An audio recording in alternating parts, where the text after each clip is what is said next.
नमस्कार विद्यार्थियों। हमने पिछली क्लास में हमारे अतीत भाग थर्ड कक्षा 8 अध्याय 2 व्यापार से साम्राज्य तक कंपनी की सत्ता स्थापित होती है के बारे में अध्ययन किया था। उसमें हमने अध्ययन किया था कि मुग़ल बादशाह, जो आखिरी मुग़ल बादशाह था औरंगजेब, वह शक्तिशाली शासक था और उसकी मृत्यु के बाद मुग़ल सूबेदार और जितने भी जमींदार थे उन्होंने अपनी शक्ति दिखानी प्रारंभ कर दी और अपनी अपनी क्षेत्रीय रियासतें स्थापित कर ली। उसकी मृत्यु के बाद में अलग अलग मुग़ल साम्राज्य के टुकड़े हो गए, तो कोई इसको इकट्ठा करने वाला नहीं था। उसके बाद में पूर्व आपने पढ़ा था कि पूर्व में ईस्ट इंडिया कंपनी ने भारत में प्रवेश किया और ईस्ट इंडिया कंपनी ने बंगाल से व्यापार की शुरुआत की और उन्होंने मुग़ल बादशाह औरंगजेब से एक ऐसा फरमान जारी करवा लिया।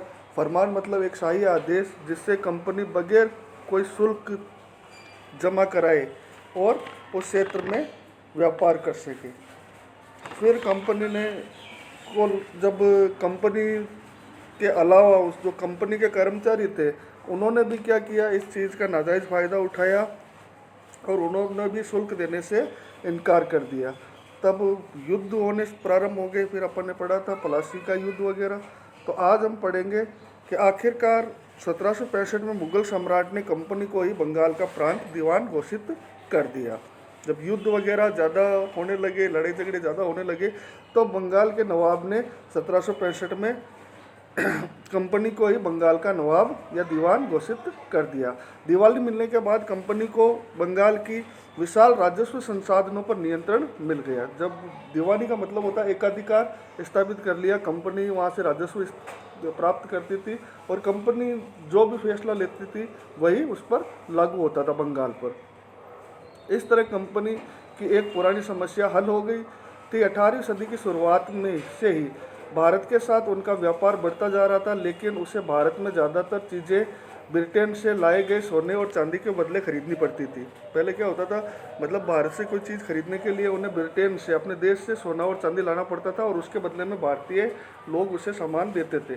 मगर जब उनको दीवानी मिल गई तो उनको बाहर से या अपने देश से सोना चांदी लाने की आवश्यकता ही नहीं पड़ी।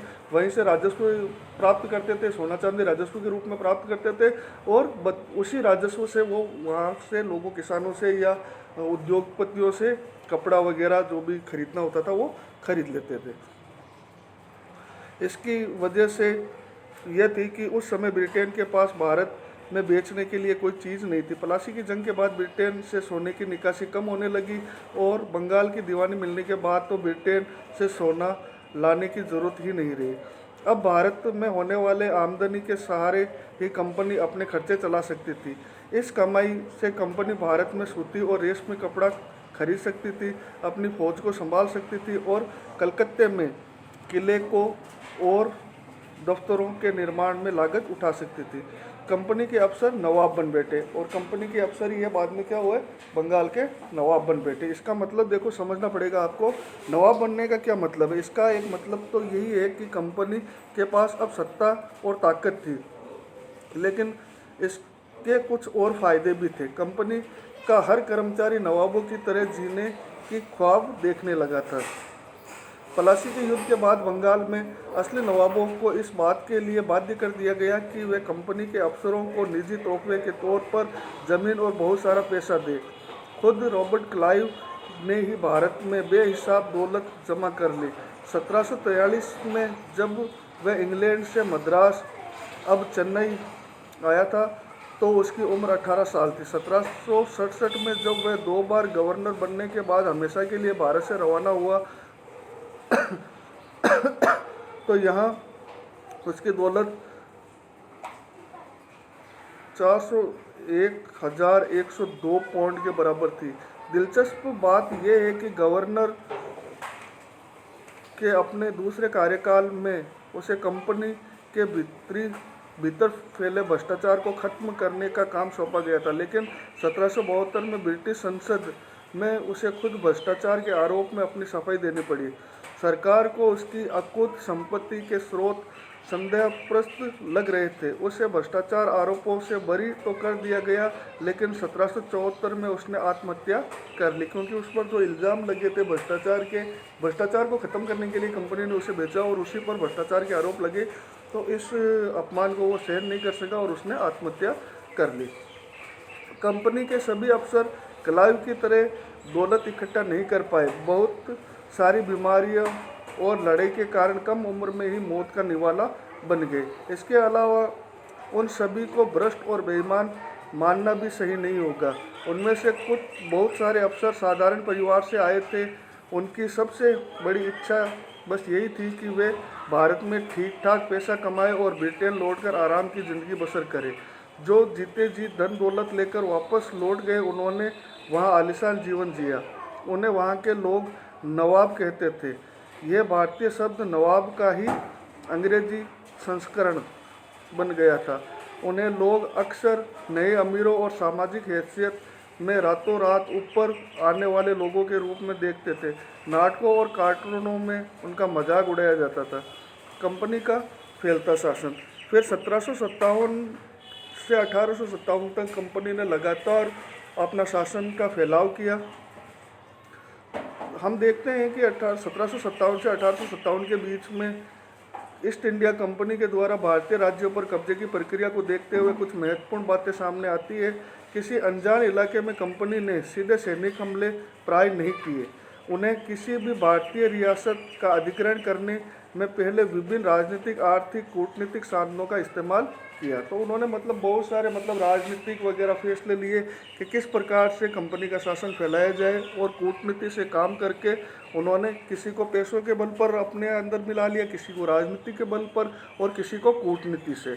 बक्सर की लड़ाई 1764 में कंपनी ने भारतीय रियासतों में रेजिडेंट तैनात कर दिए। ये कंपनी के राजनीति या व्यावसायिक प्रतिनिधि होते थे। उनका काम कंपनी के हितों की रक्षा करना और उन्हें आगे बढ़ाना था। रेजिडेंट के माध्यम से कंपनी के अधिकारी भारतीय राज्यों के भीतरी मामलों में दखल देने लगे। अगला राजा कौन होगा, किस पद पर किसको बिठाया जाएगा, इस तरह की चीज़ों में कंपनी के अफसर ही तय करना चाहते थे। कई बार कंपनी ने रियासतों पर सहायक संधि भी थोप दी। जो रियासत इस बंदोबस्त को मान लेती थी, उसे अपनी स्वतंत्र सेनाएं रखने का अधिकार नहीं रहता था। उसे कंपनी की तरफ से सुरक्षा मिलती थी और सहायक सेना के रख रखाव के लिए कंपनी को पैसा देती थी। जो रजवाड़ा था तो वो कंपनी की जो शर्तें मान लेता था, तो उसे अपनी सेना रखने का अधिकार नहीं था। कंपनी की सेना ही उसकी रक्षा करती थी। बदले में कंपनी उससे सेना का खर्चा का रुपये लेती थी। अगर भारतीय शासक रकम अदा करने में चूक जाते थे तो जुर्माने के तौर पर उनका इलाका कंपनी अपने कब्जे में लेती थी। उदाहरण के लिए, जब रिचर्ड वेलेज़ली गवर्नर जनरल 1798 से 1805 तक था, उस समय अवध के नवाब 1801 में अपना आधा इलाका कंपनी को सौंपने के लिए मजबूर किया गया, क्योंकि नवाब सहायक सेना के लिए पैसा अदा करने से चूक गए थे। इसी आधार पर हैदराबाद के भी कई इलाके छीन लिए गए। फिर अपन आते हैं टीपू सुल्तान, शहर मैसूर। इसके बारे में बहुत सारे धारावाहिक भी बने हुए हैं, आपने देखे होंगे। जब कंपनी को अपने राजनीतिक और आर्थिक हितों पर खतरा दिखाई दिया तो कंपनी ने प्रत्यक्ष सैनिक टकराव का रास्ता भी अपनाया। दक्षिणी भारतीय राज्य मैसूर के उदाहरण से ये बात समझ में आती है। हैदर अली शासनकाल था उनका 1761 से 1782 तक, और उनके विख्यात पुत्र टीपू सुल्तान शासनकाल था 1782 से 1799। जैसे शक्तिशाली शासकों के नेतृत्व में मैसूर काफ़ी ताकतवर हो चुका था। मालाबार तट पर होने वाले व्यापार मैसूर रियासत के नियंत्रण में था, जहां से कंपनी काली मिर्च और इलायची खरीदती थी। 1785 में टीपू सुल्तान ने अपनी रियासत में पड़ने वाले बंदरगाहों से चंदन की लकड़ी, काली मिर्च, इलायची का निर्यात रोक दिया। सुल्तान ने स्थानीय सौदागरों को भी कंपनी के साथ कारोबार करने से रोक दिया था। टीपू सुल्तान ने भारत में रहने वाले फ्रांसीसी व्यापारियों से घनिष्ठ संबंध विकसित किए और उनकी मदद से अपनी सेना का आधुनिकीकरण किया, हथियार वगैरह से। सुल्तान के इन कदमों में अंग्रेज आग बबूला हो गए। उन्हें हैदर अली और टीपू सुल्तान महत्वाकांक्षी, घमंडी और खतरनाक दिखाई देते थे। अंग्रेजों को लगता था कि ऐसे राजाओं को नियंत्रण करना और कुचलना जरूरी है। फलस्वरूप मैसूर के साथ अंग्रेजों की 4 बार जंग हुई, मतलब युद्ध हुए। पहले 1767 से 1769, दूसरी 1780 से 1784, तीसरी 1790 से 1792 और चौथी और अंतिम थी 1799 में। ठीक है ना। श्रीरंगपट्टनम की आखिरी जंग में कंपनी को सफलता मिली। अपनी राजधानी की रक्षा करते हुए टीपू सुल्तान मारे गए और मैसूर का राजकाज पुराने वोडिया राजवंश के हाथों में सौंप दिया गया। इसके साथ ही मैसूर पर भी सहायक संधि थोप दी गई। ये देखो, टीपू सुल्तान का एक खिलौना था, ठीक है ना, खिलौना सेल, जो अंग्रेज अधिकारी या अंग्रेज सैनिक को चीर फाड़ रहा है। इसमें चाबी भर दी जाती थी तो वो ऑटोमेटिक आवाज़ भी आती थी वगैरह वगैरह, मतलब आधुनिकरण था उस समय भी। देखो, फिर मराठों से लड़ाई। अंग्रेजों ने जब टीपू सुल्तान पर अपना, मतलब टीपू हैदराबाद पर अपनी मैसूर पर अपना अधिकार स्थापित कर लिया, तो उसके बाद में मराठों से अपनी लड़ाई जारी रखी। 18वीं सदी के आखिर में कंपनी मराठों की ताकत को भी काबू और ख़त्म करने के बारे में सोचने लगी थी। 1761 में पानीपत की तीसरी लड़ाई, अंडरलाइन कर लो बेटा इसको, 1761 में पानीपत की तीसरी लड़ाई में हार के बाद दिल्ली से देश का शासन चलाने का मराठों का सपना चूर चूर हो गया। उन्हें कई राज्यों में बांट दिया गया। इन राज्यों की बागडोर सिंधिया, होलकर, गायकवाड़ और भोसले जैसे अलग अलग राजवंशों के हाथों में थी।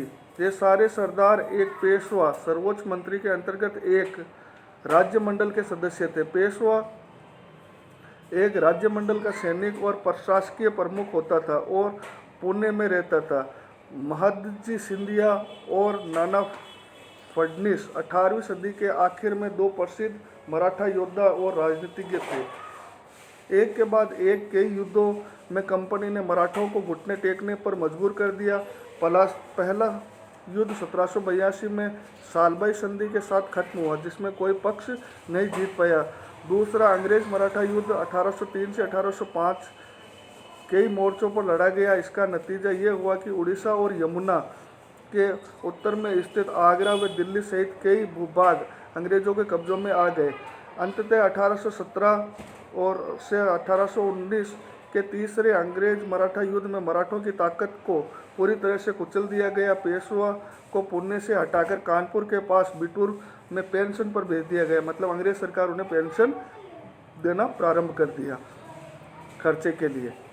विंध्य के दक्षिण में स्थित पूरे भूभाग पर कंपनी का नियंत्रण हो गया। सर्वोच्चता का दावा। तो धीरे धीरे जब कंपनी ने भारत के लगभग इलाकों पर अपना अधिकार कर लिया, तो उन्होंने सर्वोच्चता का दावा भी शुरू कर दिया।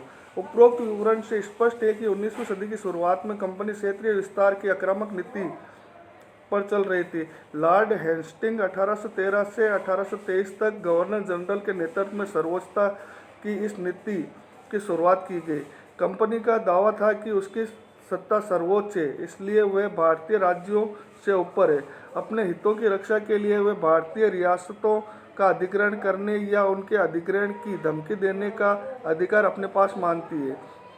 यह सोच बाद में भी अंग्रेजों की नीतियों में दिखाई देती रही, लेकिन यह प्रक्रिया बेरोक-टोक नहीं चली। उदाहरण के लिए, जब अंग्रेजों ने कित्तूर, फिलहाल कर्नाटक में छोटे से राज्य को कब्जे में लेने का प्रयास किया, तो रानी चेन्नम्मा ने हथियार उठा लिए और अंग्रेजों के खिलाफ आंदोलन छेड़ दिया। 1824 में उन्हें गिरफ्तार कर लिया गया और 1829 में जेल में ही उनकी मृत्यु हो गई। चेन्नम्मा के बाद कित्तूर स्थित संगोली में के एक गरीब चौकीदार रायना ने ये प्रतिरोध जारी रखा। चौतरफा समर्थन और सहायता से उन्होंने बहुत सारे ब्रिटिश शिविरों और दस्तावेजों को नष्ट कर दिया था। आखिरकार उन्हें भी अंग्रेजों ने पकड़ लिया और 1830 में फांसी पर लटका दिया गया। प्रतिरोध के ऐसे कई दूसरे उदाहरण आप इस किताब में आगे पढ़ेंगे।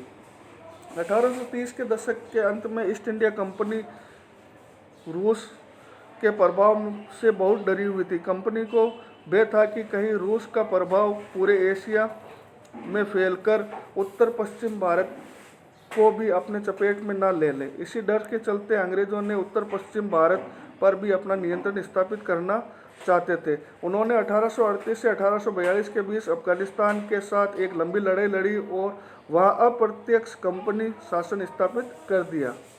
1843 में सिंध की भी कब्जे में आ गया। इसके बाद पंजाब की बारी थी। वहां महाराजा रणजीत सिंह ने कंपनी की दाल नहीं गलने दी। 1839 में उनकी मृत्यु के बाद रियासत के साथ दो लंबी लड़ाइयाँ हुई और आखिरकार 1849 में अंग्रेज़ों ने पंजाब का भी अधिग्रहण कर लिया, मतलब पंजाब पर भी अपना राज्य स्थापित कर लिया। फिर विलय नीति, फिर अंग्रेज़ों ने विलय नीति का प्रारंभ कर दिया, मतलब जिसके भी राजा या रानी के कोई पुत्र नहीं हुआ करता था तो पहले दत्तक पुत्र लिए जाते, मतलब गोद लेने की प्रथा थी।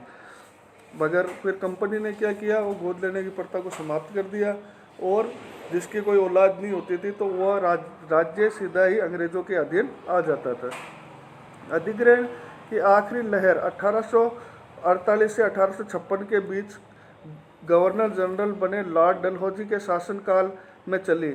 लॉर्ड डलहौजी ने एक नई नीति अपनाई जिसे विलय नीति के नाम दिया गया। यह सिद्धांत इस तर्क पर आधारित था कि अगर किसी शासक की मृत्यु हो जाती है और उसका कोई पुरुष वारिस नहीं होता है तो उनकी रियासत हड़प कर ली जाएगी, यानी कंपनी के भूभाग का हिस्सा बन जाएगी। इस सिद्धांत के आधार पर एक के बाद एक कई रियासतें जैसे सतारा 1848, संबलपुर 1850, उदयपुर 1852, नागपुर 1853 और झांसी 1854 अंग्रेज़ों के हाथ में चली गई।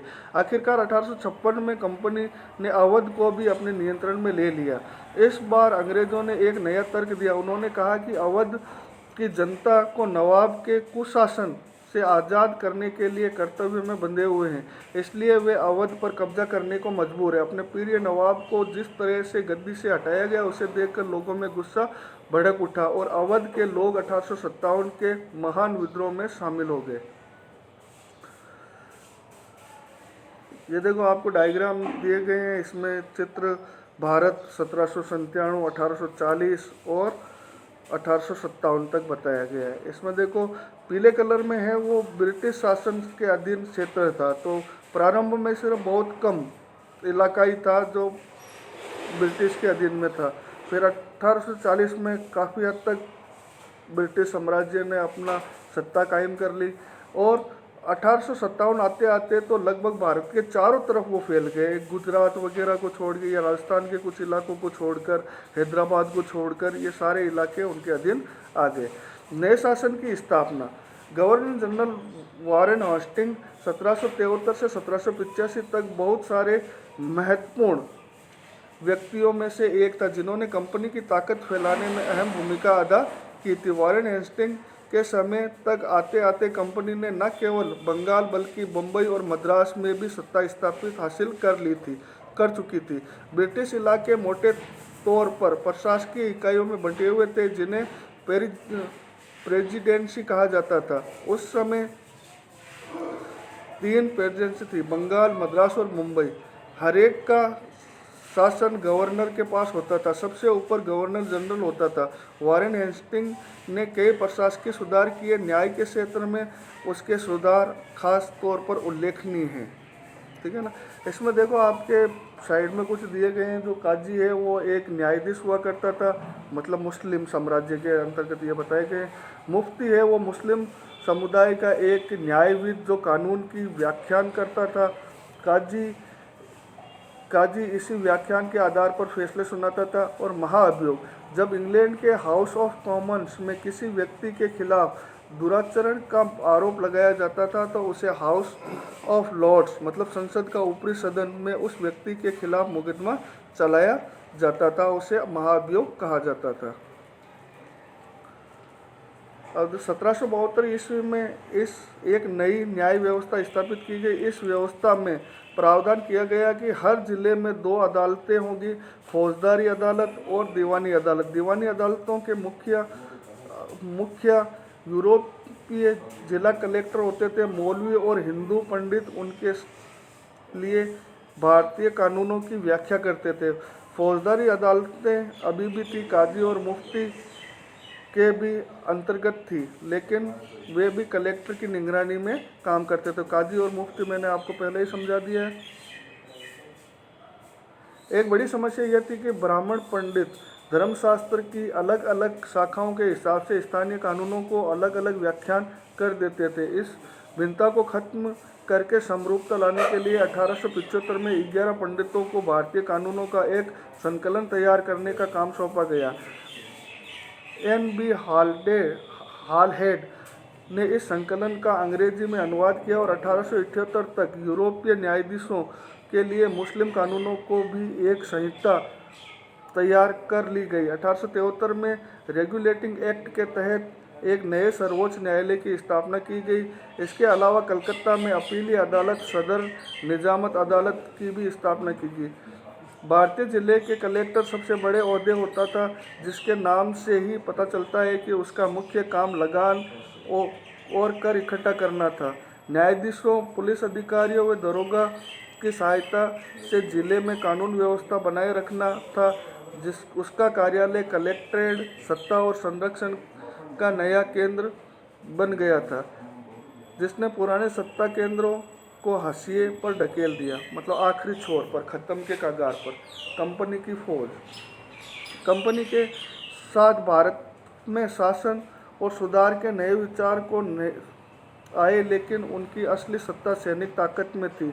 मुगल फौज मुख्य रूप से घुड़सवार, मतलब जो घोड़े चलाने में प्रशिक्षित होते हैं उन्हें, और पैदल सेना थी। उन्हें तीरंदाजी और तलवारबाजी का प्रशिक्षण दिया जाता था। सेना में सवारों का दबाव रहता था और मुगल साम्राज्य को एक विशाल पेशेवर प्रशिक्षण वाली पैदल सेना की जरूरत महसूस नहीं होती थी। ग्रामीण इलाकों में सशस्त्र किसानों की बड़ी संख्या थी। स्थानीय जमींदार मुगलों को जरूरत पड़ने पर पैदल सिपाही मुहैया कराते थे। 18वीं सदी में जब अवध और बनारस जैसी रियासतों में किसानों को भर्ती करके उन्हें पेशेवर सैनिक प्रशिक्षण दिया जाने लगा, तो वह सूरत बदलने लगी। ईस्ट इंडिया कंपनी ने जब अपनी सेना के लिए भर्ती शुरू की तो उसने भी यही तरीका अपनाया। अंग्रेज अपनी सेना को सिपाही, जो भारतीय शब्द सिपाही से बना है, आर्मी कहते थे। 1820 के दशक में जैसे जैसे युद्ध तकनीक बदलने लगी, कंपनी की सेना में घुड़सवार टुकड़ियों की ज़रूरत कम होती गई। इसकी वजह यह थी कि ब्रिटिश साम्राज्य बर्मा, अफगानिस्तान और मिस्र में भी लड़ रहा था। यहाँ सिपाही मास्केट और मैचलॉक जैसे लेस होते थे। अब देखो, मास्केट और मैचलॉक क्या होता है।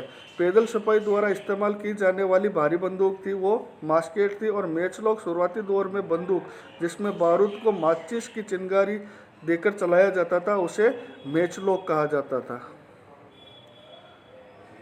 19वीं सदी की शुरुआत में अंग्रेज एक समरूप सैनिक संस्कृति विकसित करने लगे थे। सिपाही को यूरोपीय ढंग का प्रशिक्षण, अभ्यास और अनुशासन सिखाया जाने लगा।